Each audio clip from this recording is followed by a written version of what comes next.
우주 만물을 창조하시고 인류 역사를 다스려 가시는 살아계신 아버지 하나님,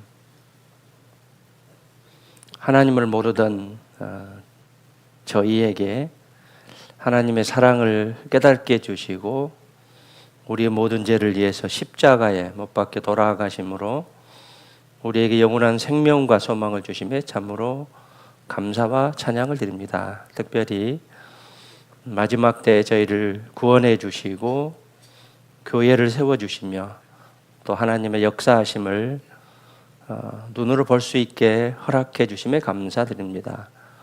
마지막 때 살아가는 우리가 더욱더 깨어있는 삶을 살아갈 수 있도록 도와주시고 세상에 속하지 아니하고 주님의 말씀에 합당한 삶을 살아갈 수 있도록 인도하시고 도와주시옵소서. 교회를 통해서 하나님의 역사가 나타나게 해주심에 참으로 감사드립니다. 금요일부터 1차 학예 수양회가 진행 중입니다. 이 시간 복음이 전해지는 시간입니다. 듣는 모든 분들 마음의 문을 열고 들으심으로 구원받는 귀한 역사가 나타날 수 있도록 도와주시옵소서. 또 이번 주 금요일부터 2차 학예 수양회가 시작됩니다. 7차까지 주님 함께 하셔서 많은 영혼들 불러주시고 정말 모두가 구원받는 귀한 역사가 나타나기를 간절히 원합니다. 저희 교회 6차 학예 수양회에 참석합니다. 우리 형제자매님들 뿐만이 아니라 새로운 영혼들 많이 불러 모아주셔서 하나님의 역사가 크게 일어나는 수양회가 될 수 있도록 도와주시옵소서. 오늘 주일을 맞이해서 불러 모아주심에 감사드립니다. 말씀과 교제와 봉사로 감사하는 시간, 보답하는 시간, 또 마음의 결심이 다시 한번 일어나는 주일이 되기를 간절히 원합니다. 함께하지 못한 지체들, 병중에 있는 지체들 어느 곳에 있든지 주님을 사모하고 말씀과 교제를 사모할 수 있도록 도와주시옵소서. 시종을 주님께 부탁드립니다. 언제나 우리를 사랑하시는 예수님의 이름으로 기도드렸습니다. 아멘. 네, 열왕기하 1장 보겠습니다.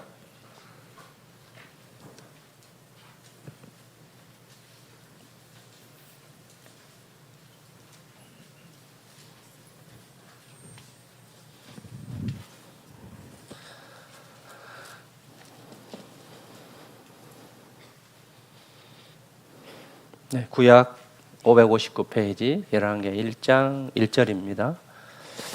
네, 제가 읽어드리겠습니다.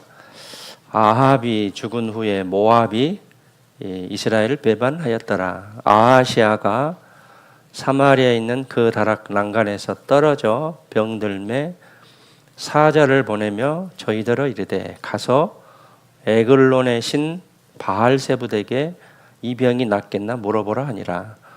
여호와의 사자가 디셉 사람 엘리야에게 이르시되 너는 일어나 올라가서 사마리아 왕의 사자를 만나서 저에게 이르기를 이스라엘에 하나님이 없어서 너희가 에글론의 신 바알세붓에게 물으러 가느냐. 그러므로 여호와의 말씀이 내가 올라간 침상에서 내려오지 못할지라 내가 반드시 죽으리라 하셨다 하라. 엘리야가 이에 가니라. 16절 봐보시죠. 16절. 고하되 여호와의 말씀이 내가 사자를 보내어 에그론의 신 바알세붓에게 물으려 하니 이스라엘에 그 말을 물을 만한 하나님이 없음이냐. 그러므로 내가 그 올라간 침상에서 내려오지 못할지라 내가 반드시 죽으리라 하셨다 아니라. 열왕기하 1장은 아하시아 왕에 대해서 이제 말씀이 기록됐는데요. 아하시아 왕은 북이스라엘 8대 왕입니다. 북이스라엘은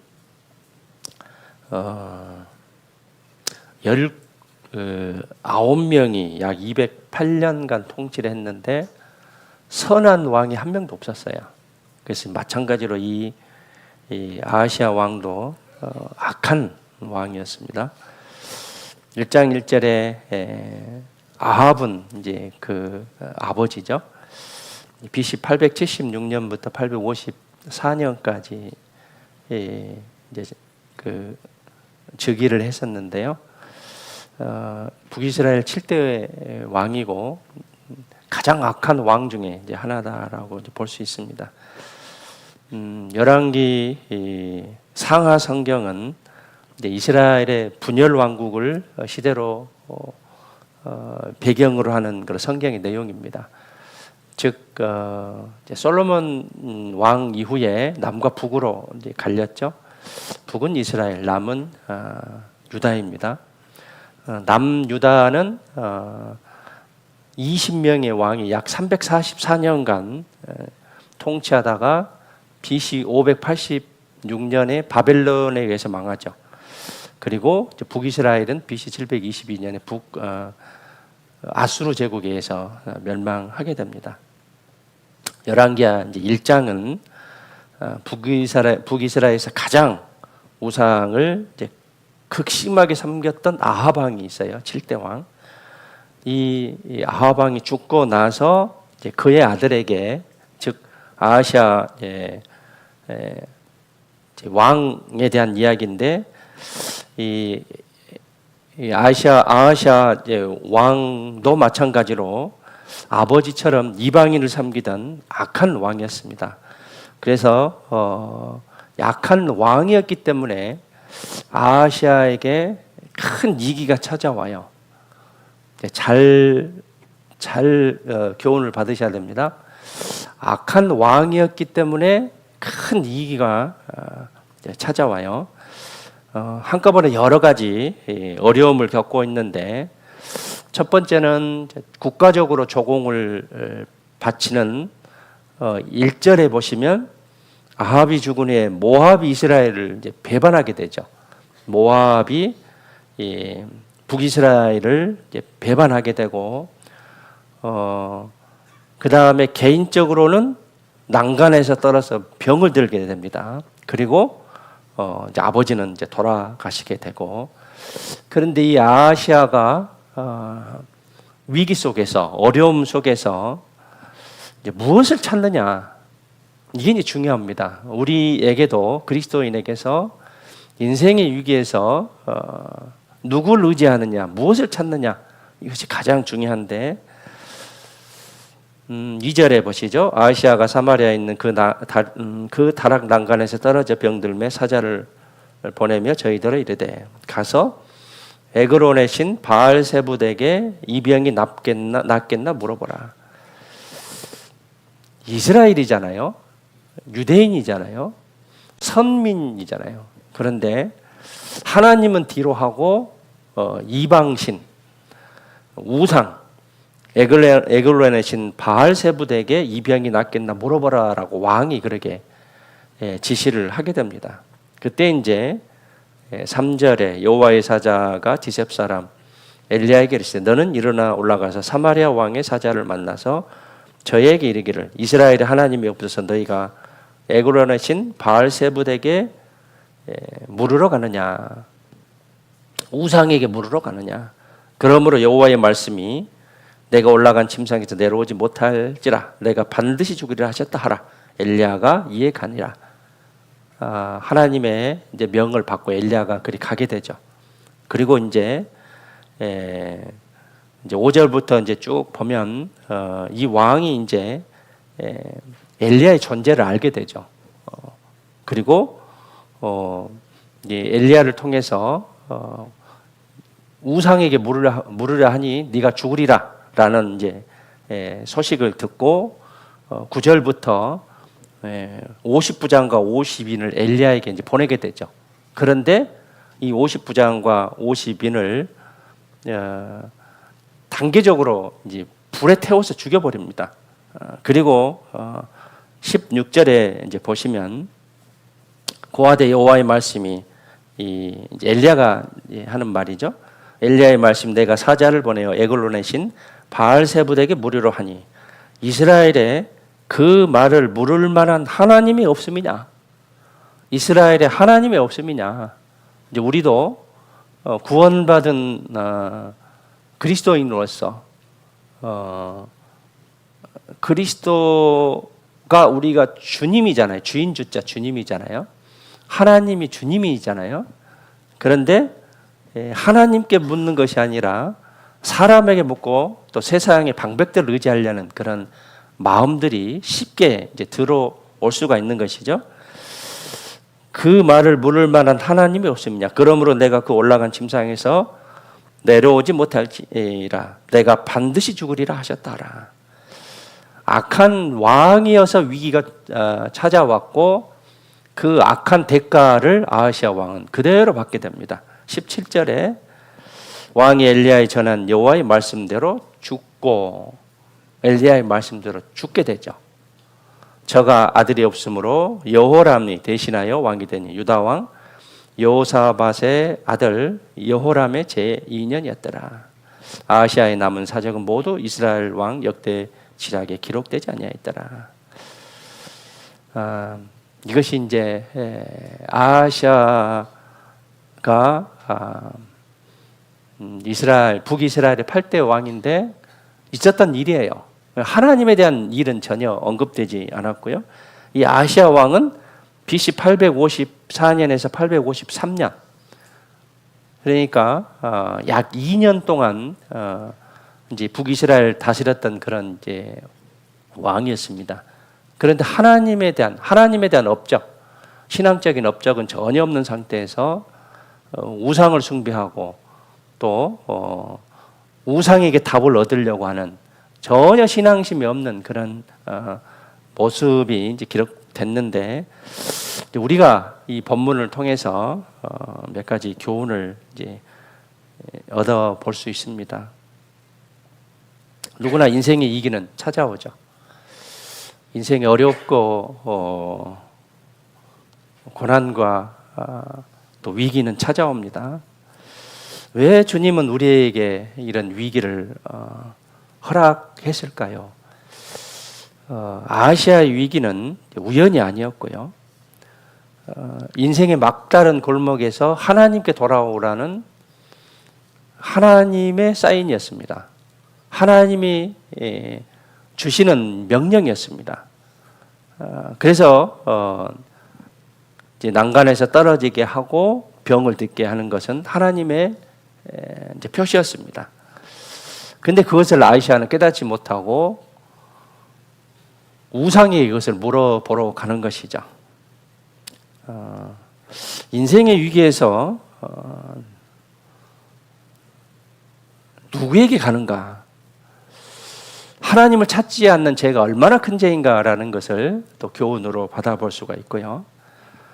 마찬가지로 이제 열왕기하 1장은 아하시아 왕에 대해서 나왔지만 2장은 이제 엘리야와 엘리사에 대해서 이제 나오게 됩니다. 특별히 이제 엘리사가 강조가 되죠. 2장 1절에 봐보시죠. 2장 1절에 여호와께서 해일바람으로 엘리야를 하늘에 올리고자 하실 때 엘리야가 엘리사로 더불어 길갈에서 나가더니 엘리사는 성령의 이제 모형이다라고 볼 수 있고요. 이제 길갈은 이제 굴러간다라는 그런 뜻인데 이제 구원 후의 새로운 출발을 의미합니다. 그러면서 엘리야가 엘리사에게 첫 번째는 너는 이제 베델에 머물라라고 이야기했을 때 엘리사가 이렇게 답을 하죠. 여호와의 사심과 당신의 혼의 삶을 가리켜 맹세하노니 내가 당신을 떠나지 않겠나이다. 나는 엘리야 당신을 결코 따라가겠습니다. 이 베델은 하나님의 집이라는 뜻인데 교회 생활을 뜻합니다. 그래서 교회를 절대 떠나지 않겠다는 그런 교훈을 주고 있고 그 다음에 3절에 보시면 베델에 있는 선지자의 생도들이 엘리사에게로 나와 이르되 여호와께서 오늘날 당신의 선생을 당신의 머리로 취할 줄을 아나이까 가로되 나도 아노니 너희는 잠잠하라. 즉 오늘날 당신의 선생을 당신의 머리로 취할 줄 아시나이까. 즉 이 엘리야가 하늘로 승천하실, 하늘로 데려가실 줄을 언급하시는 그런 말씀입니다. 그래서 결국은 엘리야는 하늘로 올라가시죠. 그리고 이제 엘리사는 남게 되고요. 그리고 4절에 너는 또 여리고에 머물라. 근데 엘리사는 어떻게 답합니까? 절대 머무를 수 없습니다. 당신을 따라가겠습니다. 이 여리고는 자기만의 견고한 성인데 그것을 무너뜨리는, 자기만의 어떤 생각과 고집과 아집, 이것을 무너뜨리는 것을 교훈으로 주고 있습니다. 당신을 떠나지 않겠나이다. 그리고 이제 5절도 3절의 말씀과 같이 비슷한 말씀을 하시고, 6절에는 이제 엘리야가 또 엘리사에게 요단에 머물러 가죠. 그런데 마찬가지로 엘리사는 저가 가로되 여호와의 사심과 당신의 혼의 삶을 가리켜 맹세하노니 내가 당신을 떠나지 않겠나이다. 이 요단은 성령 충만을 받는 곳이에요. 그래서 구원받은 후에 교회 생활 또는 내 그 견고한 성을 이제 무너뜨리고 그 다음에 성령 충만을 받는 신앙생활에서 쭉 교훈을 주고 있는 그런 내용이고요. 자, 중요한 것은 이제 엘리사가 9절에 보시면 건너매 엘리야가 엘리사에게 이르되 나를 내게서 취하시기 전에 내가 내게 어떻게 할 것을 구하라. 엘리야가 엘리사에게 네가 어떻게 할 것 구하라 그러죠. 그래서 엘리사가 가로되 함께 읽으시죠. 당신의 영감이 갑절이나 내게 있기를 구하나이다. 엘리사의 두 배의 영감은 성령의 능력인데요. 성령이 있기를 원하는 그런 의미가 아니고 엘리사는 엘리야보다는 워낙 이제 부족하다는 것을 겸손하다는 것을 알고 엘리사와 같은 능력을 발휘하기 위해서는 영감의 능력을 이제 2배나 갑절이나 구하나이다라고 이제 요청하는 그런 내용이다라고 이제 교훈이다라고 볼 수 있습니다. 그리고 결국은 11절에 엘리야가 회리바람을 타고 승천하게 되는 그런 이제 내용입니다. 그래서 1장의 아하시아와 2장의 엘리사는 이제 인생의 위기에 있어서 누구를 선택하느냐에 따라 불행의 결과와 또 행복 또는 하나님의 쓰임에 대한 결과로 둘로 나뉠 수가 있다라고 볼 수 있죠. 그래서 우리가 주님께서 원한 그런 간절한 소원이 있는데 그것을 합당하게 기도하고 원하고 살아가고 있는지에 대해서 우리는 교훈을 받아 볼 필요가 있습니다.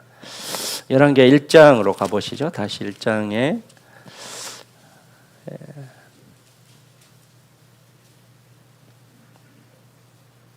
아하시아가 난간에서 떨어져서 이제 병에 걸렸죠. 3절에 보시면 여호와의 사자가 디셉 사람 엘리야에게 이르시되 너는 일어나 올라가서 사마리아 왕의 사자를 만나서 저에게 이르기를 이스라엘에 하나님이 없어서 너희가 에그론의 신 바알세부드에게 부르러 가느냐. 하나님이 없어서. 아하시아는 삼중고를 겪고 있죠.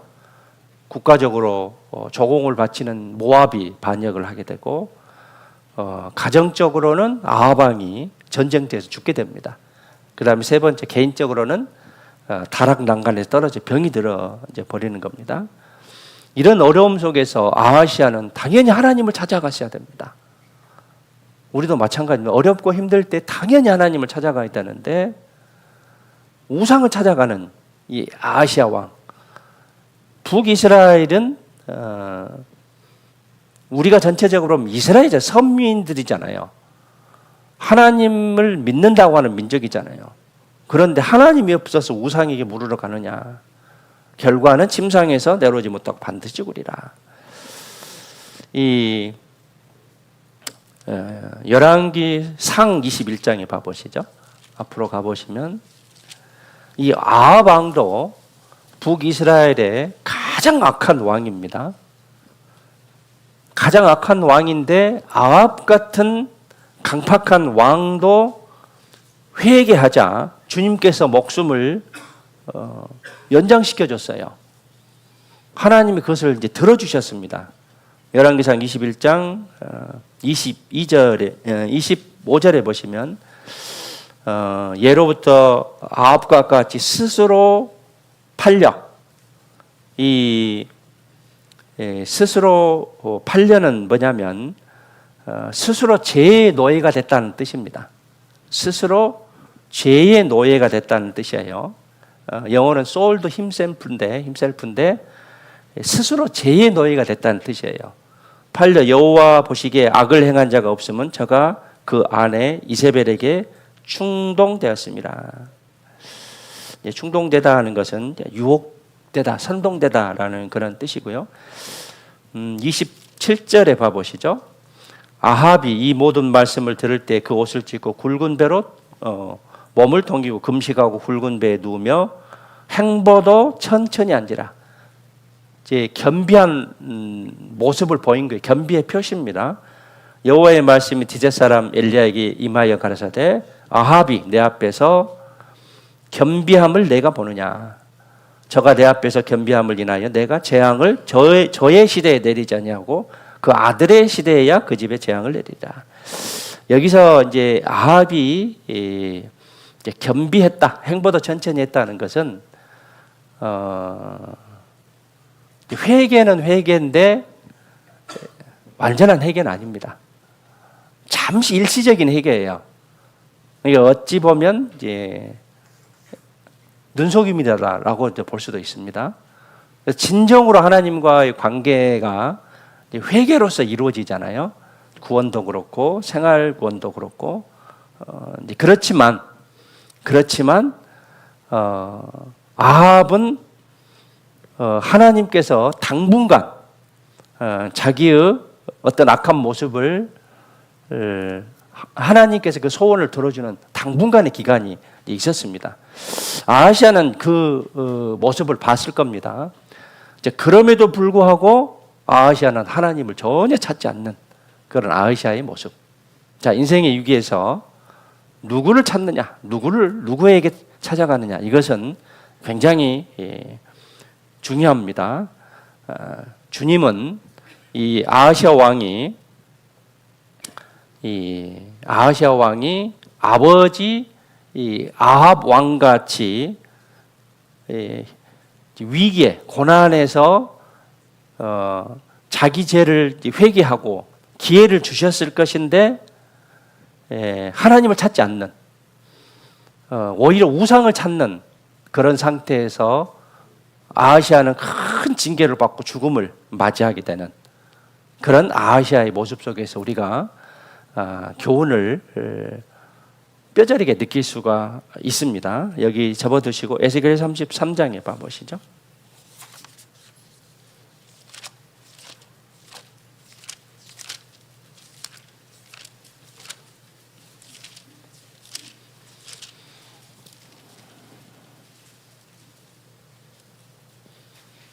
(11절에)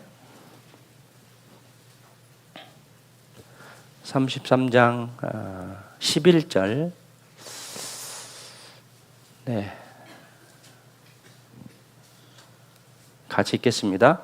주 여호와의 말씀에 나의 삶을 두고 맹세하노니 나는 악인의 죽는 것을 기뻐하지 아니하고 악인이 그 길에서 돌이켜 떠나서 사는 것을 기뻐하노라. 이스라엘 족속아 돌이키고 돌이키라. 너희 악한 길에서 떠나라. 어찌 죽고자 하느냐 하셨다 하라. 돌이키고 돌이켜라. 악한 길에서 떠나라. 돌이키고 돌이켜라. 하나님은 선지자를 통해서 계속적으로 이스라엘 백성에게 돌이켜라. 떠나야 된다. 악한 길에서. 라고 계속적으로 메시지를 보냈죠. 이스라엘 백성들은 그것을 수용하지 않았습니다. 받아들이지 않았어요. 그래서 대부분의 왕들이 하나님 앞에 선한 왕보다는 악한 왕이 훨씬 많았죠. 북이스라엘은 전체적으로 왕이 악한 왕이고요. 이 남유다는 19명 중에서 한 8명 정도가 선한 왕이다라고 볼 수 있는데, 이 선한 왕도 완전한 선한 왕이 아니에요. 일시적으로 악한 행동들을 하기도 했었습니다. 그래서 하나님께서는 선지자를 통해서 계속적으로 돌이켜라, 돌아서라라고 말씀을 하시지만 돌아서지 않는 이스라엘 모습 속에서 우리가 교훈을 반드시 얻어야겠고요. 잠언 1장 23절에 보면 나의 책망을 듣고 돌이키라. 내가 나의 신을 너희에게 부어주며 성령을 부어주며 나의 말을 너희에게 보이리라. 라고 이제 말씀하셨습니다. 열왕기하 1장 9절 봐보시죠.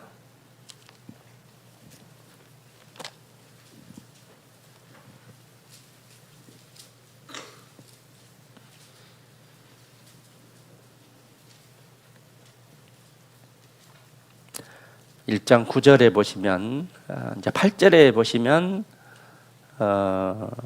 이제 엘리야에 대해서 쭉 설명을 하죠.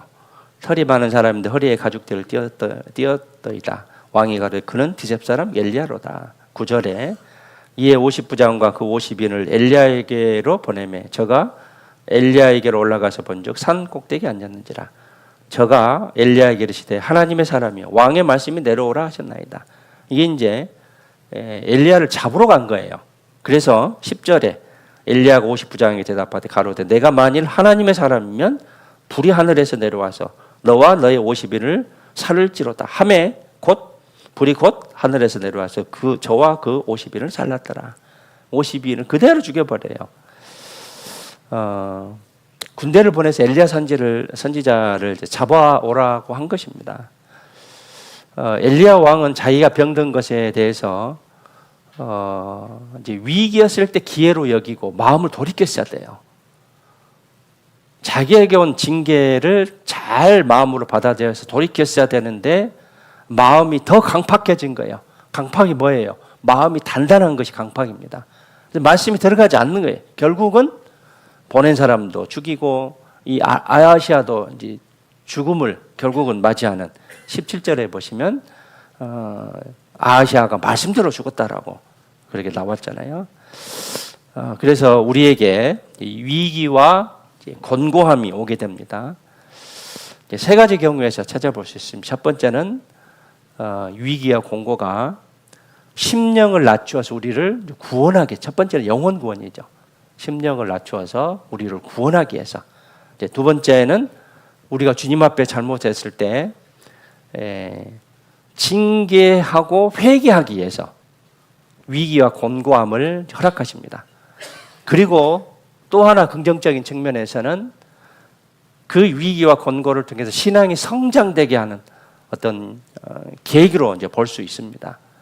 그렇기 때문에 위기와 권고가 다 나쁜 것은 아니고 회개하고 돌이키면 성장할 수 있는 그런 계기가 될 수 있습니다. 사람도 마찬가지입니다. 많은 어려운 일을 겪은 사람은 조그만 어려운 일에 힘들어하지 않아요. 충분히 겪어내고 이겨냅니다. 그런데 어려움을 겪지 않는 사람은 조금만 어려움이 오면 막 호들갑을 떨어요. 못 견뎌요. 어쩔까. 근데 많은 산전수전을 겪은 그런 사람들 그런 무난하게 잘 견뎌낼 수가 있습니다. 신앙도 마찬가지죠.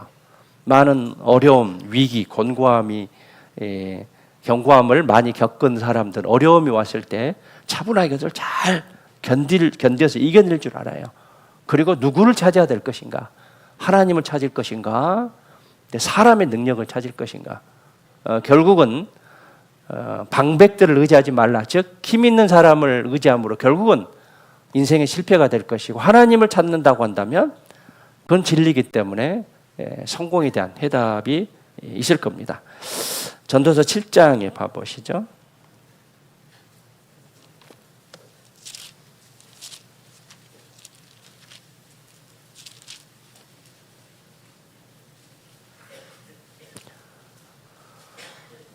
(7장 14절에) 보시면은요, 14절에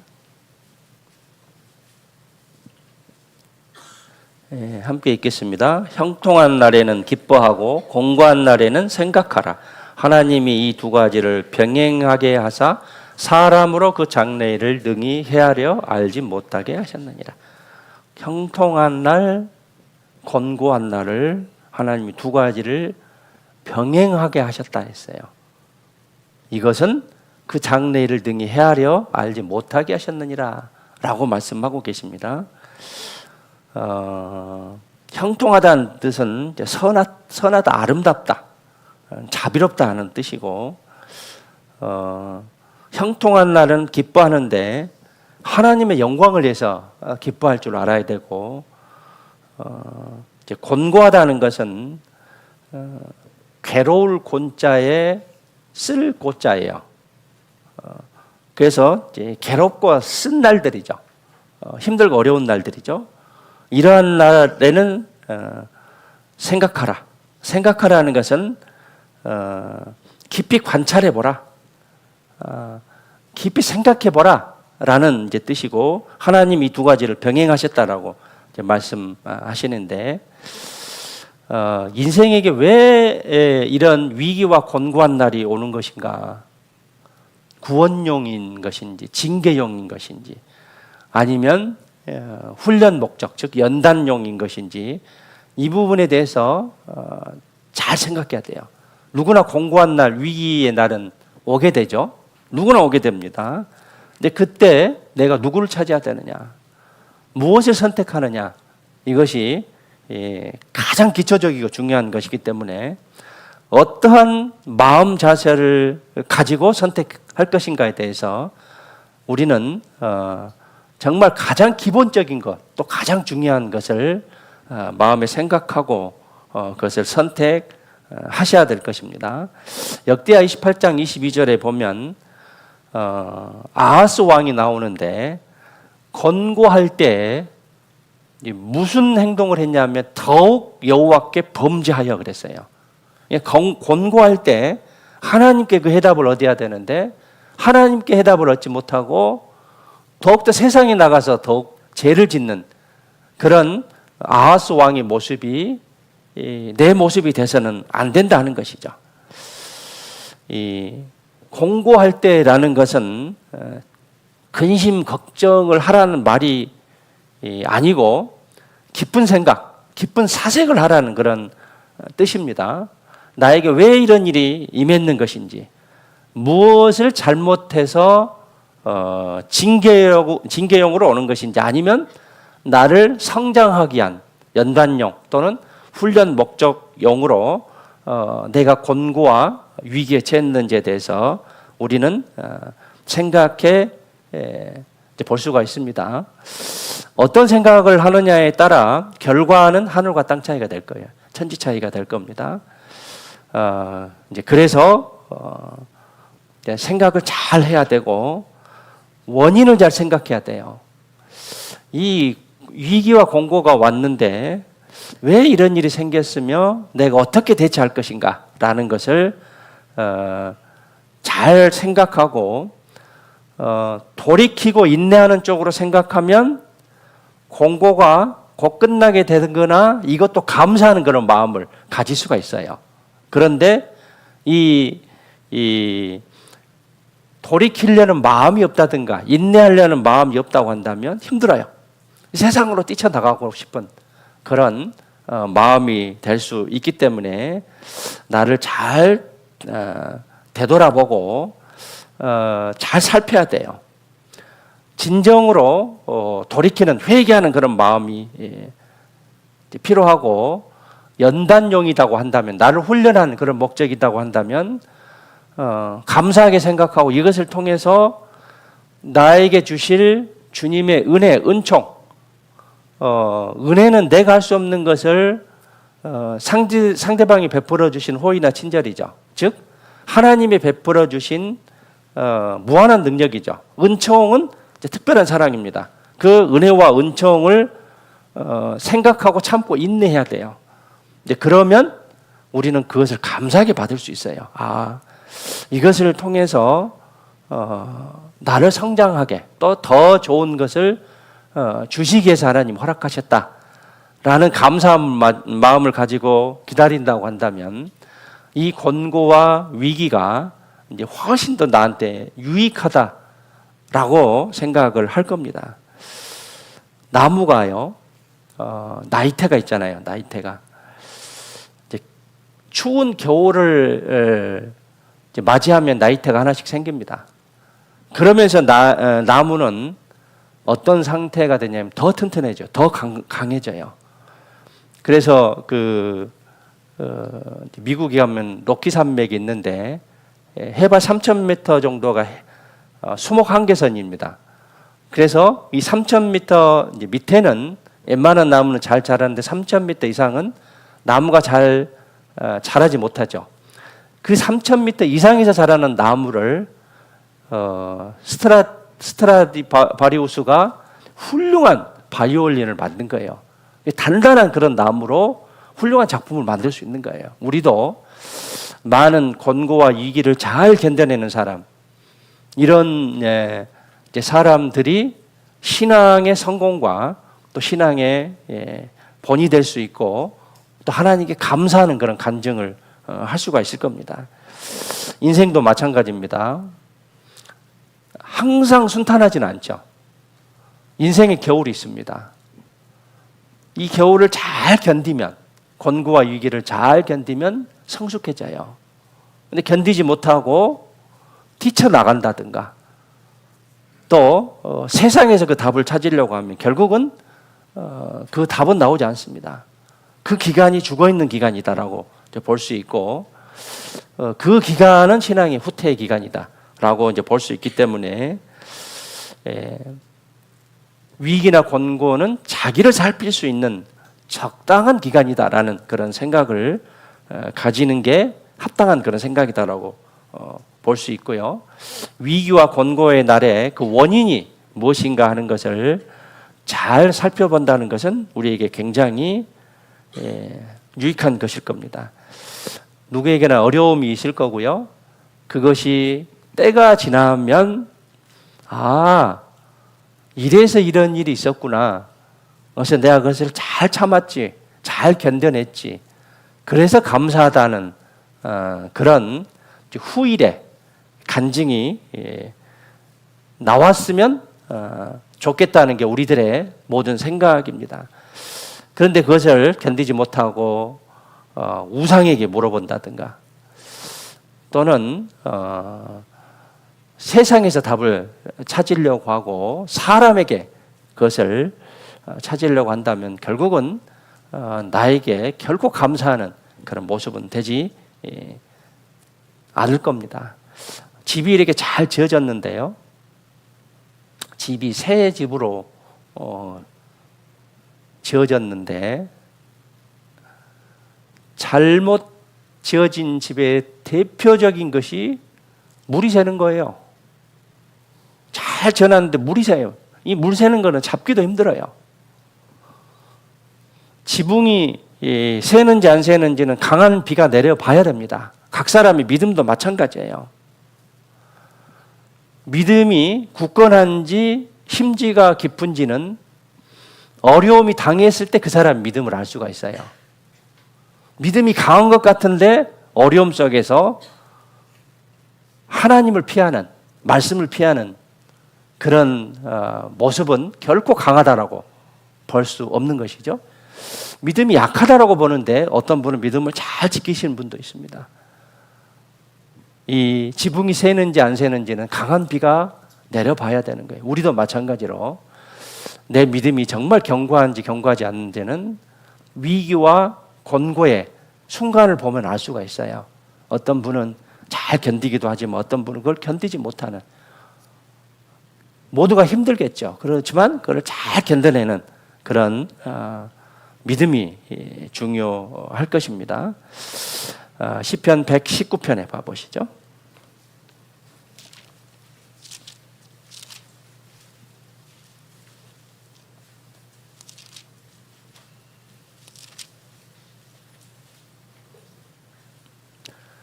(67절입니다) 67절. 네, 함께 읽겠습니다. 고난당하기 전에는 내가 그릇 행하였더니 이제는 주의 말씀을 지키나이다. 고난당하기 전에는 하나님의 뜻이 무엇인지 몰랐어요. 그리고 그 고난이 나를 더 축복해주는 계기가 된지를 몰랐습니다. 그래서 그걸 알고 나서 이제는 주의 말씀을 지키나이다. 이제는 말씀대로 살겠습니다. 71절 함께 읽으시죠. 고난당한 것이 내게 유익이라 이로 인하여 내가 주의 율례를 배우게 되었나이다. 고난당한 것이 유익이에요. 고난을 통해서 우리가 하나님의 말씀을 더 깨달을 수 있습니다. 그래서 고난은 우리에게 피해야 할 대상이 아니고 고난을 통해서 많은 유익을 주기 때문에 감사하게 받아들이는 그런 마음을 가져야겠고요. 고린도 후서 12장에 보면 사도 바울이 육체의 가시를 가졌는데 3번 간구를 하잖아요. 3번 간구를 하게 됩니다. 그런데 하나님이 그 은혜가 족하다. 그걸로 됐다 그래요. 그러면서 이제 하시는 말씀이 네 약함이 곧 강합니다. 우리에게 완벽한 그런 어떤 믿음과 또 신체를 주지는 않습니다. 그런데 그 완벽하지 못한 것을 통해서 하나님을 더 생각하고 하나님께 의지하는 그런 마음들을 가져야지 그 완벽하지 못한 것을 세상으로 향하게 된다면 하나님과 무관한 결과가 나타날 것이고 또 감사하는 그런 마음도 없을 겁니다. 이런 개념이 있어요. 설계된 약점. 좀 생소한 단어잖아요. 이제 선박 있잖아요. 배가.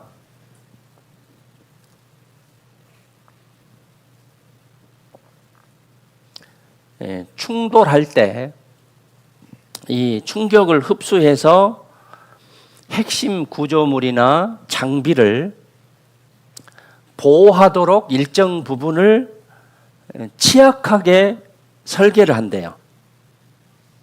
이상하죠?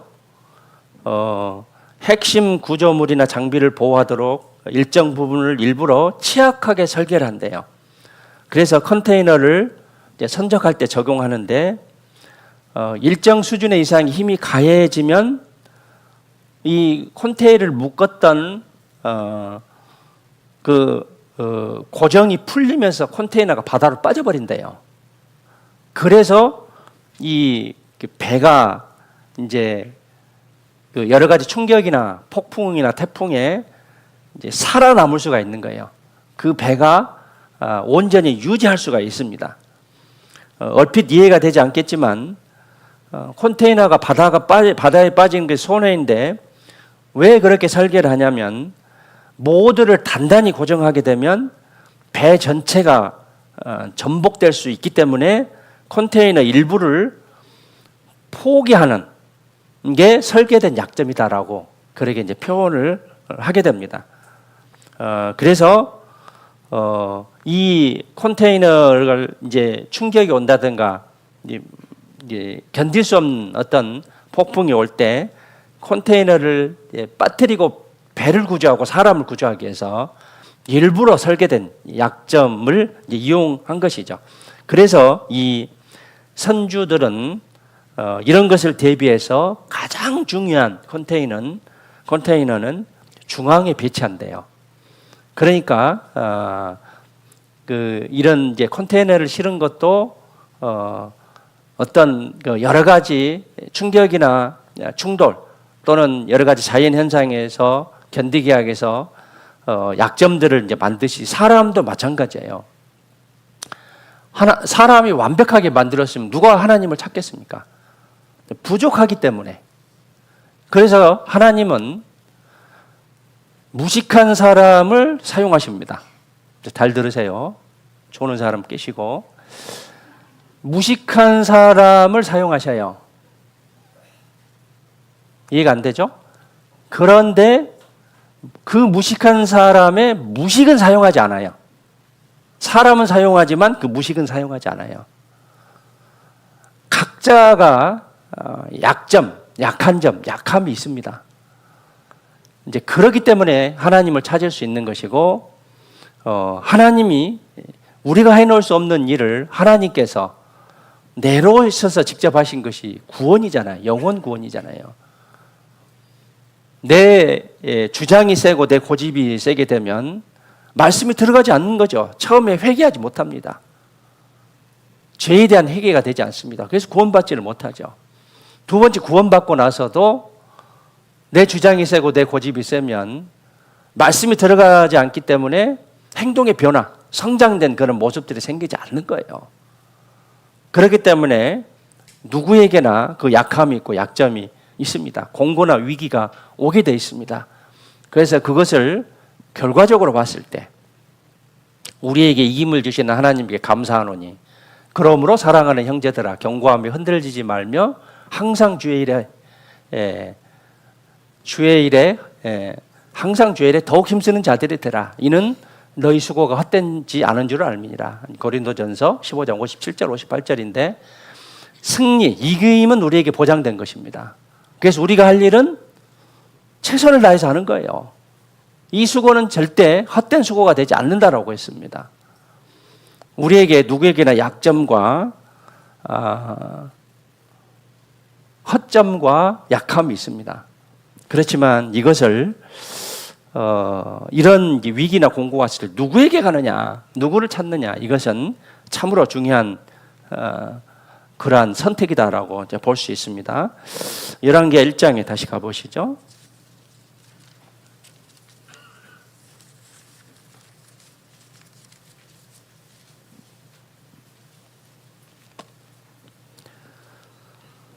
(1장 2절입니다) 아하시아가 사마리아에 있는 그 다락 난간에서 떨어져 병들매 사자를 보내며 저희들어 이르되 가서 에그론의 신 바알세붓에게 이 병이 낫겠나 물어보라 하니라. 자, 바알세붓에게 물으러 사람을 이제 보냈는데 이것은 하나님을 무시하는 그런 큰 죄입니다. 큰 죄예요. 10계명의 제1계명이 나 외에 다른 신을 두지 말라고 했잖아요. 그런데 여기서 이제 바알세붓은 뭐냐면 파리 대왕, 파리의 주라는 그런 뜻입니다. 파리의 형상으로 만들어진 우상인데 태양과 여름을 주관하는 신으로 이제 질병을 보내기도 하고 물리치기도 하는 신입니다. 그러니까 이 아하시아가 난간에 떨어져 병들었잖아요. 그래서 그 태양과 여름을 주관하는 신으로 질병을 이제 보내기도 하고 물리치는 그런 신이기 때문에 바알세붓에게 가서 이제 물어라 하는 것이죠. 이제 출애굽할 때 10개 재앙이 있었죠. 피게이파, 악도금의 흑장. 그 중에 이제 5번째가 이제 파리 재앙이었습니다. 이때 이제 파리 재앙이 바알세붓하고 연결이 되는 거예요. 백성들이 애굽에서 인도 내실 때 내리셨던 10재앙 중에 5번째가 이제 파리 재앙인데 애굽에서도 파리 신을 이제 섬기고 있었습니다. 이 아하시아가 자기 병을 나을지 못할지를 이 파리 신에게 그 뜻을 묻고 있는 이스라엘 왕의 어처구니 없는 그런 모습입니다. 파리 신이에요, 파리. 파리 대왕, 파리의 주라는 그런 뜻인데, 이 아하시아 왕은 이제 2년 동안 북이스라엘을 이제 다스렸습니다. 왜 이 아하시아 왕이 하나님께 묻지 않고 바알세붓에게 물었을까요? 자, 우리가 잠깐 생각해 볼 필요가 있습니다. 왜 하나님에게 묻지 않고 바알세붓에게 물었을까요? 답은 간단해요. 마음이 하나님께 없는 거예요. 마음이 하나님께 없어서 바알세붓에게 가서 질병을 보내기도 하고 낫게 하는 그런 바알세붓에 가서 물어라 가는 것이죠. 바알세붓에 대한 신뢰가 더 훨씬 많았다는 거죠. 하나님보다는. 그렇다면 우리가 인생의 위기나 공고에서 누구에게 물어볼 것인가? 이 원초적인 것인데 구원받은 사람으로서 이것은 굉장한 중요한 선택입니다. 그래서 이 3절에 보시면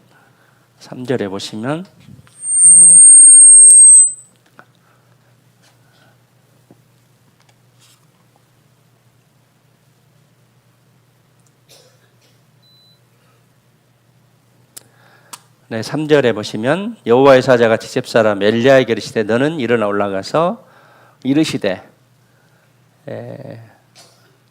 너는 일어나 올라가서 사마리아 왕의 사자를 만나서 저에게 이르기를 이스라엘에 하나님이 없어서 너희가 에그론에 신 바알세불에게 물으러 가느냐. 하나님이 없어서 우상에게 물으러 가느냐. 책망하십니다. 하나님이 우리에게 끝까지 집요하게 물으시는 것과 같습니다. 우리는 누구를 의지하는가? 하나님을 의지하는가? 우상을 의지하는가? 요즘에 이제 신문에 보면 최근에 저도 알았는데 그 정치가들이 그러게 전보로 사주팔자는 거 보러 많이 간다는 것을 저도 최근에 이제 알았는데 당연히 망하죠. 우상을 숭배하니. 이 우상을 이제 숭배하지 말라라고 하나님께서 누차 수차례게 말씀하고 계시는데 우리가 어떤 마음을 가지고 살아가는지에 대해서 우리는 정말 누구를 의지하는가에 대해서 깊게 생각해 볼 필요가 있겠습니다. 그리스도인으로서 또 피조물로서 가장 첫 번째는 하나님의 존재를 아는 것이잖아요. 창조주를 의지하고 우리를 구원해 주신 하나님을 의지하는 것이 가장 첫 번째 조건입니다. 그래서 제10계명의 1항이 나 외에 다른 신을 잊게 말지니라. 이게 나 외에 다른 신을 내게 있게 할지 말지니다. 이게 성경 전체의 핵심이다라고 볼 수 있어요. 나 외에 다른 신을 내 마음에 두지 말라라는 거예요. 성경 전체의 핵심입니다. 그래서 하나님이 우리를 사랑하셔서 이 땅에 내놓으셨고 나를 구원해 주신 것이죠. 마음의 중심, 나의 길잡이는 하나님이라는 거예요. 그런데 하나님은 딜하고 세상적인 것을 선택한다고 한다면 결국은 그건 올바른 선택이 아니고 그릇된 선택이 될 것입니다. 하나님은 하나님 외에 다른 신들을 섬기는 것을 질투하셔요. 그래서 돌아오라 계속적으로 외치고 계십니다. 아모스 4장 보시죠.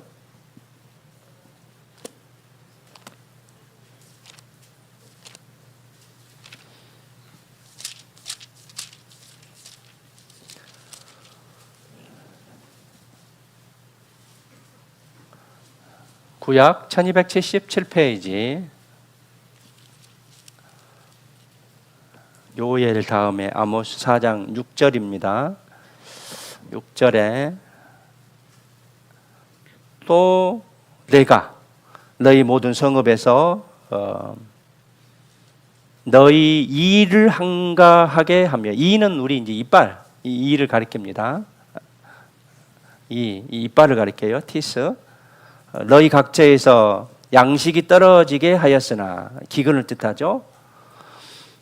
이 이빨, 이게 씹는 것을 한가하게 하고 양식이 떨어지게 하였으나 너희가 내게로 돌아오지 아니하였느니라. 이는 여호와의 말씀이라. 너희가 내게로 돌아오지 않느니라 라는 말씀이 계속 5번 반복됩니다. 5번 반복돼요. 8절도 보시면 두세 성읍 사람이 어떤 성읍으로 비틀거리며 물을 마시러 가서 만족히 마시지 못하였으나 너희가 내게로 돌아오지 아니하는 이는 여호와의 말씀이라. 물을 제대로 마시지 못했는데 그럼에도 얼른 돌이켜야 되는데 돌아가지 않는 거예요. 이스라엘 백성들의 모습이죠. 내가 풍제는 풍해를 뜻합니다. 깐부기 재앙으로 이제 깐부기 병입니다. 재앙으로 너희를 쳤으며 팥종이로 메뚜기를 가리키고요. 너희의 많은 동산과 포도원과 무화과나무 감람나무를 다 먹게 하였으나, 이 포도원과 무화과나무와 감람나무 다 먹게 하였으나 너희가 내게로 돌아오지 아니하였느니라. 이는 여호와의 말씀이라. 그리고 10절에도 보면 내가 너희 중에 연병, 전염병을 뜻하고요, 임하게 하기를 애굽에서 한 것처럼 하였으며 칼로 너희 청년들을 죽였으며 전쟁으로 인해서 너희 말들을 노력하게 하며 너희 진의 악취로 코를 찌르게 하였으나 너희가 내게로 돌아오지 아니하였느라. 이는 여호와의 말씀이라. 또 11절에 내가 너희 중에 성읍 무너뜨리기를 하나님 내가 소돔과 고모라를 무너뜨림 같이 하였으므로 너희가 불붙는 가운데서 빼낸 나무 조각같이 되었으나, 이것은 이제 예루살렘 북이스라엘을 가리키고요, 너희가 내게로 돌아오지 아니하였느니라. 이는 여호와의 말씀이니라. 그러므로 이스라엘아 내가 이와 같이 내게 행하리라. 내가 이것을 내게 행하리니 이스라엘아 내 하나님 만나기를 예비하라. 돌아오지 않았느니라. 돌아오지 아니하였느니라. 이게 이스라엘 백성들의 모습이고 어쩌면 우리들의 그런 마음의 상태일 수도 있습니다. 5장 4절 보시죠. 5장 4절. 5장 4절 함께 읽겠습니다. 여호와께서 이스라엘 족속에게 이르기를 너희는 나를 찾으라 그리하면 살리라. 너희는 나를 찾으라 그리하면 살리라. 이스라엘에게 많은 축복을 했는데 계속적으로 배역하고 배반하는 이스라엘 민족들의 모습이죠. 그래서 이스라엘은 선민임에도 불구하고 저주의 역사죠. 6절에 너희는 여호와를 찾으라 그리하면 살리라. 염려컨대 저가 불같이 요셉 집에 내리사 멸하시리니 베델에서 그 불들을 끌 자가 없을까노라. 8절도 묘송과 삼성을 만드시며 사망의 그늘로 아침이 되게 하시며 백주로 어두운 밤이 되게 하시며 바닷물을 불러 지면에 쏟으시는 자. 이것은 물의 순환을 가리킵니다. 찾으라, 즉 하나님을 찾으라. 그 이름이 여호와시니라. 그 이름이 여호와시나, 하나님을 찾으라 하는 거예요. 선택하는데 어떤 선택을 하는가? 가장 먼저 우리가 하나님을 찾을 것인가, 사람을 찾을 것인가, 우상을 찾을 것인가? 우리는 정말 올바른 그런 선택을 해야 할 것입니다. 우리에게 인생의 위기가 반드시 찾아올 겁니다. 인생의 위기가 찾아오면 누구 먼저 찾아가는가에 대해서 가슴 깊이 우리가 새겨야겠고요. 사람에게 찾아가고 또 사람을 의지하고는 있지 않는 것인지, 또 하나님을 저버리고 이 바알세봇 날파리 신을 찾고 있는 것인지, 인생의 위기에 처했을 때 가장 지혜로운 방법은 전지전능하신 하나님이십니다. 인생의 생사화복을 주관하시는 하나님이십니다. 그분께 나의 사정을 아뢰는 것이죠. 그분께 아뢰는 것입니다. 시편 42편에 봐보시죠.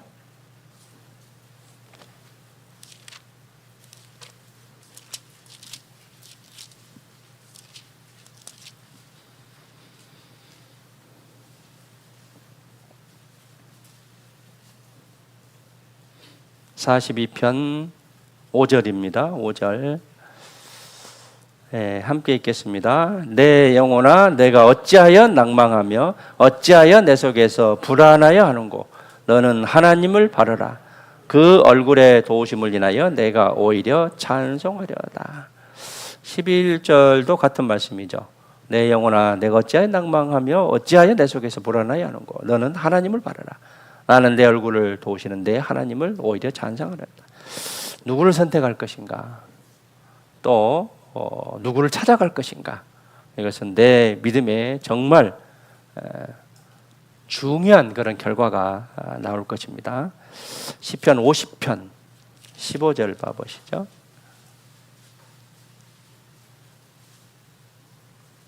(15절) 함께 읽겠습니다. 환난 날에 나를 부르라. 내가 너를 건지리니 내가 나를 영화롭게 하리로다. 하나님을 부르면 하나님 도와주신다라고 했어요. 그런데 파리신에게 그것을 물어봐서 되겠습니까? 그래서 우리가 선택이 정말 중요하고, 전지전능하신 하나님을 선택하는 것은 우리가 살 길이에요. 바른 선택이다라고 볼 수 있습니다. 재벌인 회장의 아들이 버스비가 없어서 고민하면 그건 어리석은 생각이죠. 버스비 그깟 거 아무것도 아니잖아요. 재벌 입장에서 보면. 근데 전지전능하신 하나님을 아버지로 삼고 있는 우리가 세상에서 일어나는 그런 일들을 사람을 의지하고 또 우상을 의지하는 그런 모습이 된다고 한다면 우리는 정말 어리석은 사람이다라고 볼 수 있습니다. 주님을 가까이 할 것인가, 우상을 가까이 할 것인가 이제 선택을 해야 되고요. 하나님과 가까워지면 마귀와는 멀어지고, 또 마귀하고 가까워지면 하나님과 멀어집니다. 우리는 두 주인을 섬길 수 없죠. 둘 중에 하나를 선택해야 됩니다. 여호수아 24장 15절에 보면 너희 섬길 자를 오늘날 택하라. 오직 나와 내 집은 여호와만 섬기겠노라. 선택하는데 하나님을 선택하는 그런 믿음이 있어야겠고요. 하나님을 멀리하면 망하죠. 시편 73편에 봐보시죠.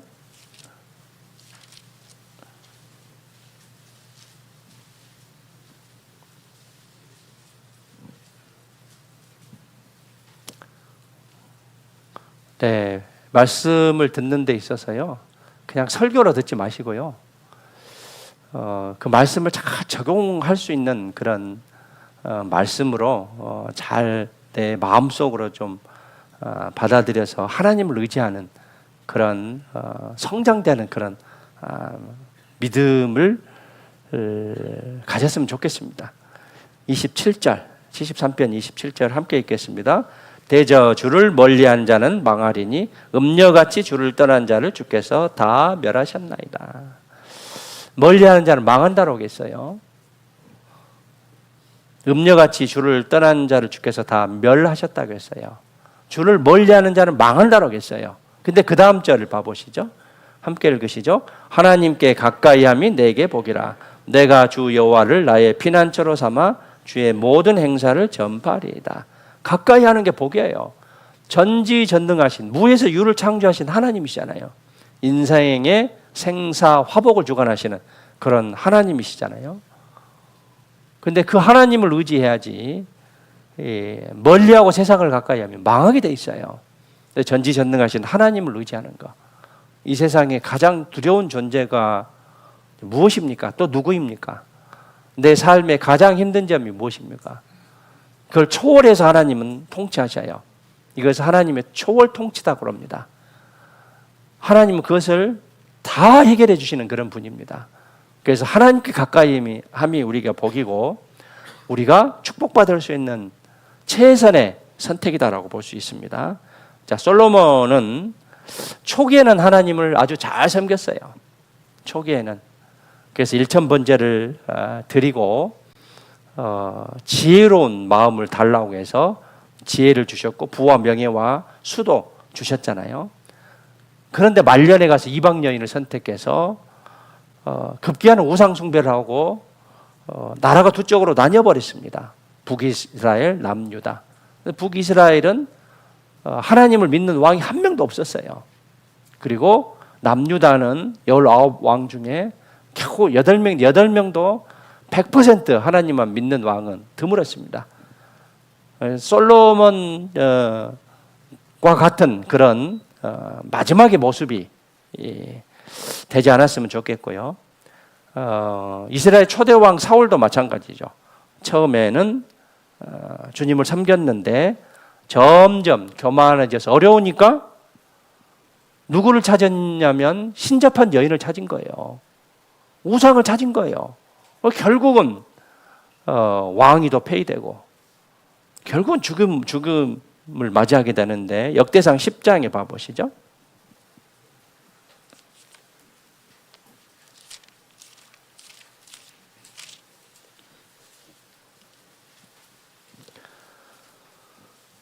13절에 보시면 구약 627페이지입니다. 사울의 죽은 것은 여호와께 범죄하였습니다. 이 사울이 죽은 것은 하나님께 범죄한 거예요. 저가 여호와의 말씀을 지키지 아니하고 또 신접한 자에게 가르치기를 정하고 신을 접한 사람, 신을 받아들인 사람, 이런 사람을 가르치기를 청했어요. 그래서 여호와께 묻지 아니하였으므로 여호와께서 저를 죽이시고 그 나라를 이새의 아들 다윗에게 돌리셨더라. 처음에는 잘생겼습니다. 나중에는 배신하는, 배역하는 그런 사울왕의 모습이죠. 아사왕도 마찬가지입니다. 역대하 15장에 보면 이 아사왕이 병이 들었는데 주님보다 의사를 더 의지했습니다. 결국은 이제 죽게 되죠. 주를 멀리하면 망한다라고 했습니다. 가까이 하면 복이 된다라고 했어요. 아하시아와 히스기야는 둘 다 죽게 됩니다. 그런데 아하시아는 병들었을 때 우상을 찾게 되고 헛된 신을 찾다가 책망을 받고 죽음을 당했죠. 하나님이 없더냐. 그러나 히스기야는 병이 들었을 때 우상에게 간 것이 아니라 하나님께 정말 처절한 기도를 했잖아요. 그래서 살려주고 15년을 더 살게 했습니다. 열왕기하 20장에 봐보시죠.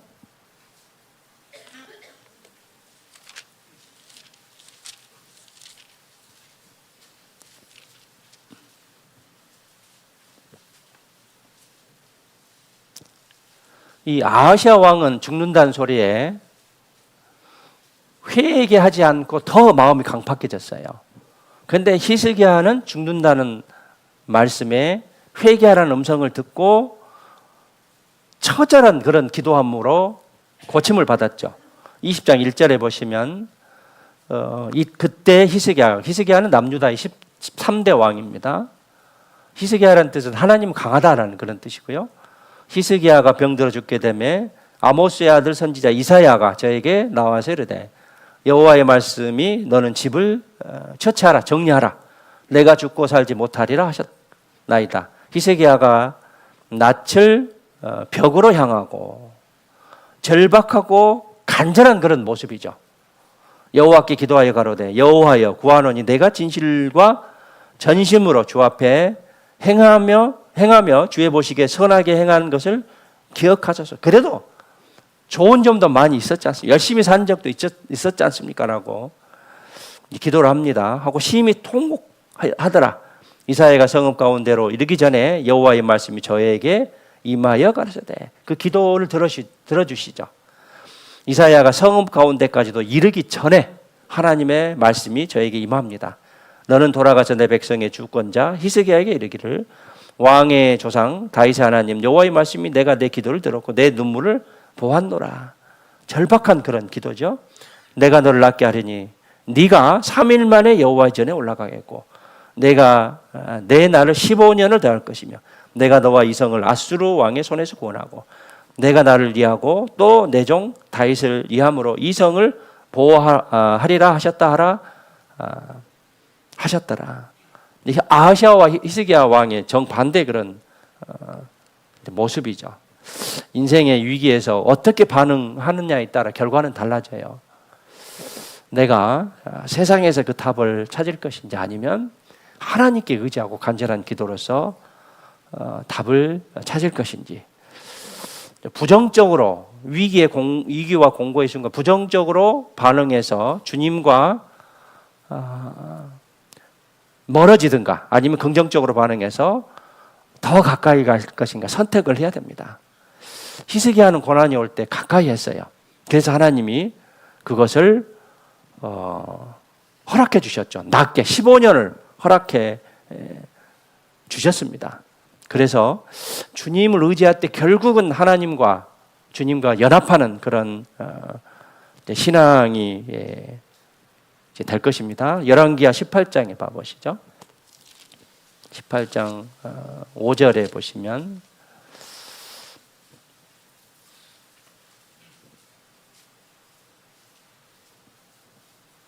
그래도 히스기야는 이제 선한 왕이다라고 이제 볼 수 있는데 3절에 보시면 히스기야가 그 조상 다윗의 모든 행위와 같이 여호와 보시기에 정직히 행하여 여러 산당을 제하며 우상 숭배하는 그런 장소죠. 주상을 깨뜨리며 아세라 목상을 찍으며 모세가 만들었던 놋뱀을 이스라엘 자손 이때까지 향하여 분향함으로 그것을 부수고 느후수단이라 일컬었다. 느후수단은 놋조각이라는 뜻이죠. 히스기야가 이스라엘 하나님 여호와를 의지하였는데 그의 전후 유다 여러 왕 중에 그러한 자가 없었으니 곧 저가 여호와께 연합하여 떠나지 아니하고 하나님께 연합해서 떠나지 않았어요. 여호와께서 모세에게 명하신 계명을 지켰더라. 여호와께서 7절 함께 읽으시죠. 여호와께서 저와 함께 하심에 저가 어디로 가든지 형통하였더라. 저가 아수르 왕을 배척하고 섬기지 아니하였고 브레셋 사람을 쳐서 가사와 그 사방이 이르고 망대에서부터 경관선까지 이르더라. 연합하는, 주님과 연합하는, 결국은 주님을 더욱 의지함으로 연합하는 그런 신앙이 됐습니다. 히스기야. 다니엘은 사자굴에 들어가는 그런 위기 속에서도 오직 하나님만 의지했습니다. 결국은 그 세 친구까지 살려줬습니다. 야곱도 마찬가지죠. 형 에서를 만나는 그런 인생의 위기에서 주님을 찾았어요. 그래서 약복 강가에서 주님께 간구했고 이제 그 답을 이제 얻으신 거예요. 예레미야 29장 13절에 이 말씀이 있죠. 너희가 전심으로 나를 찾고 찾으면 나를 만나리라. 전심으로 찾고 찾는 간절한 기도. 누구를 찾을 것이냐? 누구를 먼저 찾을 것이냐? 이 아시아 왕은 우상, 바알세봇, 날파리 신을 찾았어요. 질병을 보내주기도 하고 준다는 그런 어처구니 없는 그런 우상 신을 찾는 거예요. 결국은 실패하고 죽음을 맞이했는데 반대로 히스기야는 하나님을 찾음으로 자기 병을 낫게 해줬잖아요. 즉 누구를 선택하느냐는 인생의 기로에서 정말 중요한 그런 선택이다라고 이제 볼 수 있습니다. 열왕기하 2장 가시죠. 그래서 엘리사는 이제 그와 반면에 엘리사는 2장 9절에 건럼에 엘리야가 엘리사에게 이르되 나를 내게서 취하시기 전에 내가 너에게 어떻게 할 것을 구하라. 엘리사가 그러되 당신의 영감이 갑절이나 내게 있기를 구하나이다. 갑절이나 있게 구한다라고 했는데 이 엘리야는 평생 주님께 순종하고 주님에게 영광을 돌리다가 인생의 마지막 종착점에서도 하나님께 불러가셨습니다. 그래서 하나님이 이제 부르셨어요. 이제 콜하다 그러죠. 콜링 인생이다라고 이야기를 하는데 아하시아는 하나님을 찾지 않았는데 이 엘리야와 엘리사는 정말 하나님과 함께하는 그런 선지자다라고 이제 볼 수 있는데 이 엘리사가 이 영감의 갑절을 이제 달라고 했죠. 이 엘리사가 가장 이제 바라는 것, 이 소원한 것이 세상적인 것이 아니라 주님의 능력이었습니다. 그래서 가로되 당신의 영감이 갑절이나 내게 있기를 구하나이다. 즉 엘리야의 후계자로서 나는 그만큼 부족한 사람입니다. 엘리야를 따라가기 위해서 엘리야의 갑절의 영감을 구하지 않을 수 없다는 그런 간절한 기도의 모습이에요. 엘리야보다 2배의 기적을 베풀겠다는 그런 의욕이 아니라 자기가 부족하기 때문에 2배를 받아야 비슷하다고 인정하는 그런 겸손한 고백이다라고 이제 볼 수 있습니다. 그래서 이 엘리사의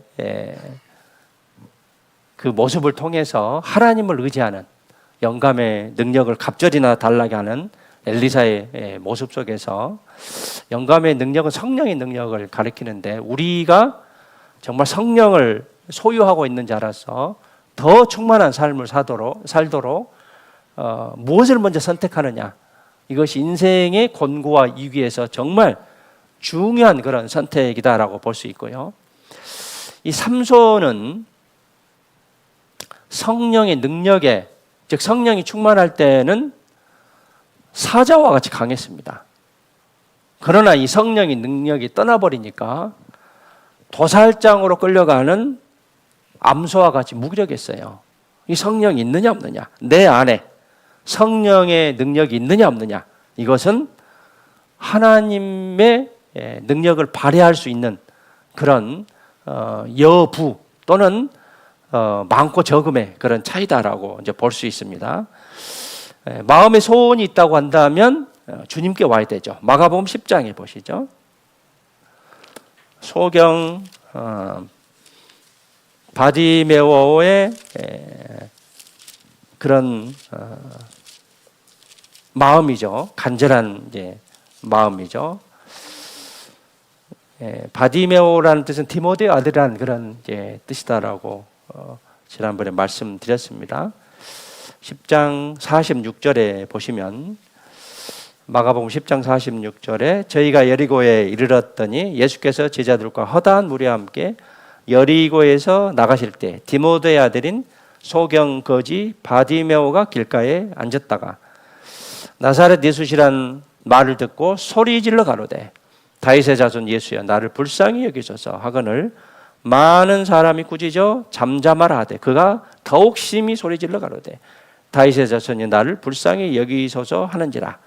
예수께서 머물러 서서 저를 부르라 하시니 저희가 그 소경을 부르며 이르되 안심하고 일어나라 너를 부르신다 하매 소경이 겉옷을 내어버리고 뛰어 일어나 예수께 나오거늘 예수께서 일러 가라사대 내가 무엇을 하여 주기를 원하느냐. 소경이 가로되 선생님이여 보기를 원하나이다. 예수께서 이르시되 가라 내 믿음이 너를 구원하였느니라 하시니 저가 곧 보게 되어 예수를 길에서 쫓으니라. 이 소경 거지 이제 바디메오가 예수님이 오신다는 소식을 듣고 소리를 질렀습니다. 다윗의 자손 예수야 나를 불쌍히 여기. 옆에서 조용히 하라고 하면 조용히. 소용이 없어요.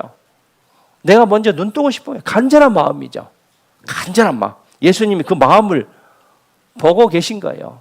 그래서 눈도 뜨게 하고 구원도 받게 하고 이런 간절한 그런 마음, 하나님을 찾는 그런 간절한 마음이 우리에게 능력을 나타내 이제 보이십니다.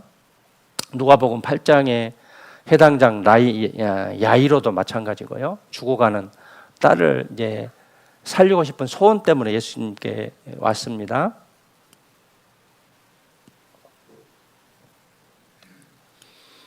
마가복음 5장에 12해를 혈루증으로 앓는 여자도 마찬가지죠. 병을 고치고 싶은 소원 때문에 부끄러운 무릅쓰고 여호와께 왔습니다.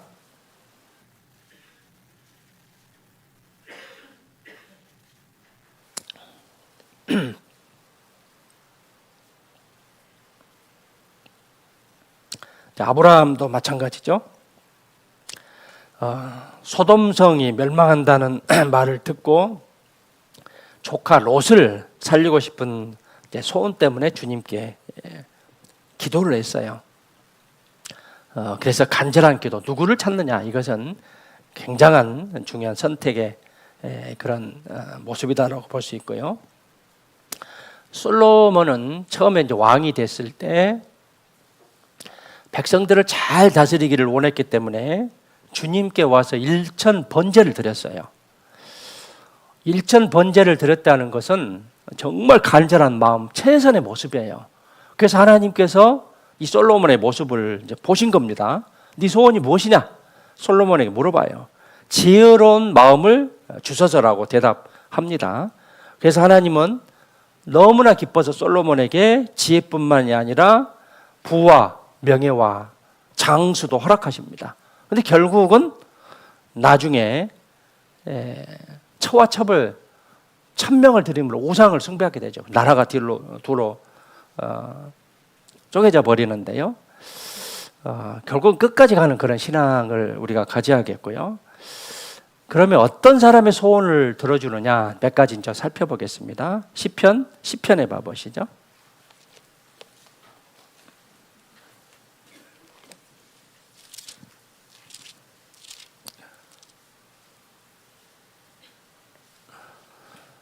시편 17절입니다. 17절 17절 함께 읽겠습니다. 여호와여 주는 겸손한 자의 소원을 들으셨으니 저희 마음을 예비하시며 귀를 기울여 들으시고. 겸손한 자의 소원을 들으십니다. 하나님 앞에 겸손할 줄 알아야 돼요. 내가 할 수 있다 하면 하나님 손을 놔요. 당분간 내가 하나님 앞에 겸손할 줄 알아야 돼요. 그리고 두 번째는 눈물의 기도. 이 눈물의 기도를 들어주셔요. 히브리서 5장에 봐보시죠.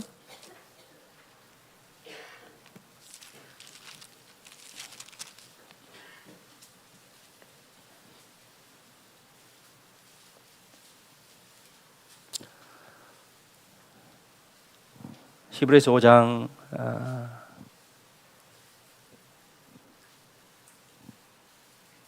7절 함께 읽겠습니다.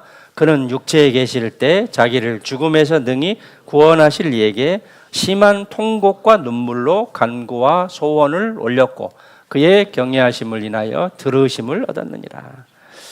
육체에 계실 때, 즉 십자가에 못 박혀 이제 돌아가신 때, 즉 아직 이제 운명하기 전에 능히 구원하실 이, 즉 하나님에게 심한 통곡과 눈물로 간구와 소원을 올렸어요. 즉 예수님은 하나님이시지만 이제 제사장 측면에서 심한 통곡과 눈물로 간구와 소원을 올렸습니다. 그래서 그의 경외하심을 인하여 들으심을 얻었다는 거예요. 그래서 목표한 바를 이루신 거예요. 이 예수님은 온 세상 사람들이 구원받기를 간절히 원했기 때문에 눈물의 기도를 올린 거예요. 십자가 고난에 그리고 순종했습니다. 우리의 소원을 들어주기 위해서 우리는 눈물의 기도가 필요해요. 눈물의 기도가. 하계수양을 앞두고 눈물의 기도를 해야 됩니다. 내 가족들, 또 구역의 식구들, 또 내가 기도하는 그런 사람들, 눈물의 기도. 그랬을 때 하나님께서 그 기도를 들어주십니다. 시편 107편 28절에 저희가 그 근심 중에서 여호와께 부르짖음에 그 고통에서 인도하여 내시고 눈물의 기도를 하나님이 들어주신다라고 했어요. 그 다음에 시편 145편에 봐보시죠. 누구의 기도를 들어주냐면 경외하는 자 145편 19절입니다.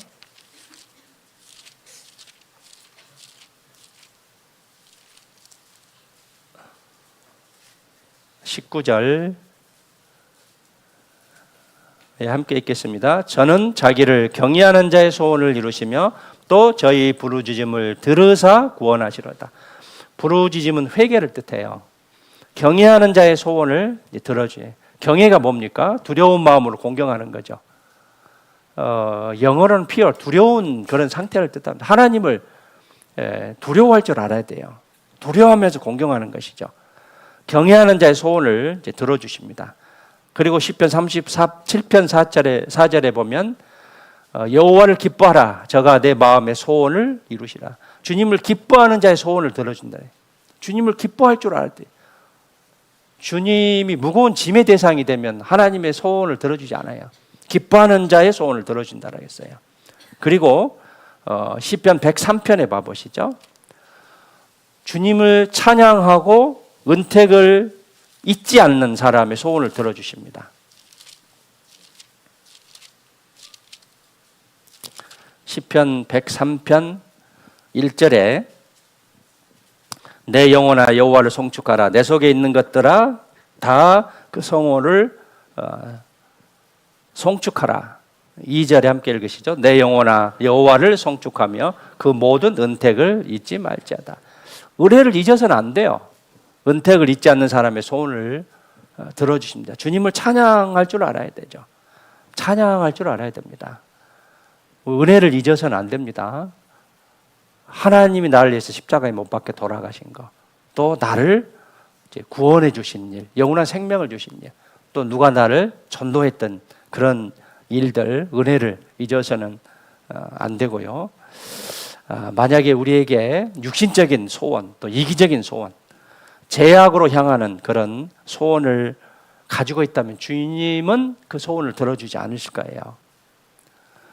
이런 예화가 있는데, 미국에 유명한 코미디언이 있었는데, 이제 죽기 전에 이제 무엇을 해주면 좋겠습니까? 라고 이제 물어봅니다. 이 코미디언에게. 그런데 이제 죽으면서 이렇게 유언을 남겨요. 내가 죽거든 내 시체를 하버드 의대 실험용으로 기증해달라.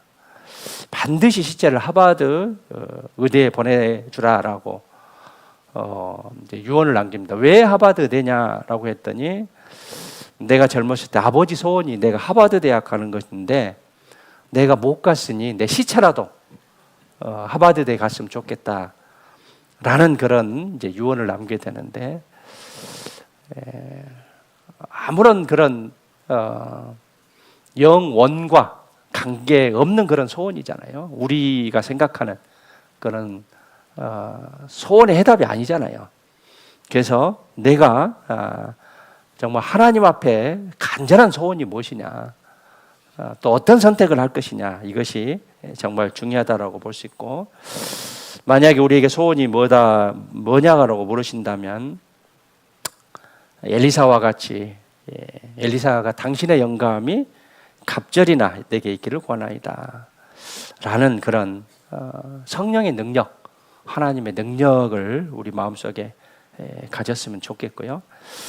그런데 만약에 이제 엘리야의 질문에 엘리사가 이렇게 대답했다고 합시다. 근데 엘리사 선지자님 따라다니면서 죽을 고생만 했습니다. 결혼도 못하고 집 한 칸도 장만하지 못했습니다. 빈 털털로 만들어놓고 훌쩍 떠나시면 어떻게 합니까? 라고 자기 소원을 이야기했다고 한다면 기가 막히겠죠. 그러면서 좀 나 좀 편하게 잘 살게, 또 물질이라도 충분히 주고 떠나 가십시오라는 그런 소원을 했다고 한다면 성경이 전혀 기록되지 않았겠죠. 하나님과 전혀 합당치 못한 그런 삶이었겠죠. 그러나 이 엘리사는 세상 것을 구하지 않았습니다. 영감의 능력, 갑절이나 달라고 하는, 하나님이 하시는 일 내가 정말 잘하고 싶습니다. 이것이 엘리사의 소원이었습니다. 빌립보서 2장에 봐보시죠.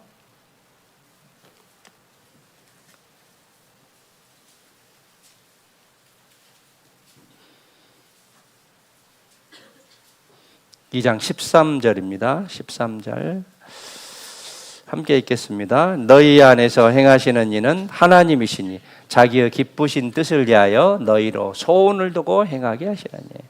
우리 안에서 행하시는 하나님이십니다. 자기 기쁘신 뜻을 위해서 우리로 소원을 두고 행하게 하십니다. 당장이라도 간절한 나에게 소원이 있는 것인지. 우리에게 주어지는 7, 8월의 계절은 하계수양회죠. 그래서 하계수양회를 통해서 정말 나의 간절한 소원이 내 가족이 구원받는 것이고, 또 내 친척, 또 지인들, 내가 기도하는 그런 사람들이 구원받는 그런 간절한 그런 소원을 가지고 그것을 선택하는 것이 우리 올바른 선택이다라고 이제 볼 수 있고요. 오늘 우리에게, 오늘 너에게 무엇을 해주기를 원하느냐라고 물으신다면 확실한 목적이 있어야 됩니다. 성령의 능력, 하나님의 능력이 나를 통해서 나타나기를 원합니다라는 그런 답이 나왔으면 좋겠고요. 우리가 참된 증인이 되기 위해서 우리는 더욱더 열심히 전도하고 하나님 앞에서 합당한 그런 삶을 살아야겠고요. 영감의 갑절, 즉 성령 충만을 구하는 그런 마음을 가졌을 때 나를 통해서 하나님이 더 크게 역사하실 겁니다. 사도행전 1장 두 구절만 찾고 마치겠습니다. 1장 8절입니다. 함께 읽겠습니다. 오직 성령이 너희에게 임하시면 너희가 권능을 받고 예루살렘과 온 유대와 사마리아와 땅끝까지 이르러 내 증인이 되리라 하시니라. 너희는 교회를 가리키죠. 우리를 통해서 더 많은 사람이 구원 받았으면 좋겠고요. 특별히 하계수학회를 통해서 나는 기본이고 함께 참석하고 내 신앙을 점검하고 또 기도하고 봉사하는 것은 기본이고 많은 사람들 데리고 와서 또 전도하는 것이 우리의 잘한 선택이다라고 이제 볼 수 있기 때문에 주님 앞에서 우리가 잘 선택한 결과가 나타났으면 좋겠습니다. 열왕기하 1장 가시죠. 본문 가시죠.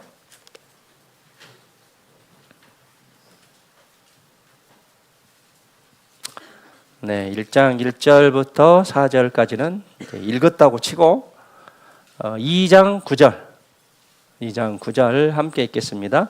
건너매 엘리야가 엘리사에게 이르되 나를 내게서 취하시기 전에 내가 내게 어떻게 할 것을 구하라. 엘리사가 가로되 당신의 영감이 갑절이나 내게 있기를 구하나이다.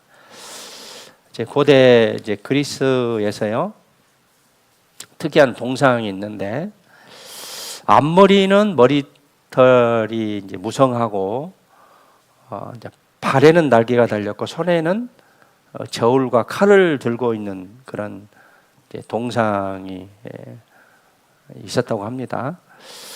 앞머리가 무성한 것은 사람들이 쉽게 알아보지 못하도록, 그 다음에 뒷머리가 대머리인 것은 내가 지나가면 사람들이 붙잡지 못하도록 뒷머리가 대머리고, 발에 날개가 달린 이유는 최대한 빨리 사라지기 위해서, 칼과 저울을 들고 있는 이유는 칼처럼 단호하게 저울처럼 정확하게 판단하라고 칼과 저울을 들고 있고, 그대 이름은 그럼 뭐냐? 내 이름은 기회다. 기회다라고 그렇게 답을 했다고 하는데, 좋은 기회, 이것이 우리에게 굉장히 이제 중요합니다. 수많은 많은 기회들이 우리에게 주어지지만 그것을 놓쳐버리는 그런 우리의 모습일 것입니다. 그래서 이 기회란 그 영어 단어가 opportunity인데, 여기에 이제 중간에 이제 PORT, 포트, 이 항구가 나옵니다. 그래서 이 뜻이 뭐냐면 바람이 불어서 돛담배에 항구에 가까이 갈 수 있는 좋은 시기라는 뜻에서 유래됐다고 합니다. 이 기회라는 그런 뜻이. 그래서 우리에게 계속적으로 기회가 주어지고 있는데 좋은 기회를 잡지 못하는 것은 각 개인에게 정말 아쉬운 일이고 결과적으로는 불행한 그런 모습일 수도 있어요. 그래서 우리에게 주어진 기회들, 하나님이 주신 그런 기회들을 잘 사용해서 하나님이 주시고자 하는 그런 축복을 받는 우리 모두가 됐으면 좋겠습니다. 7월, 8월 더운데 건강하시고요.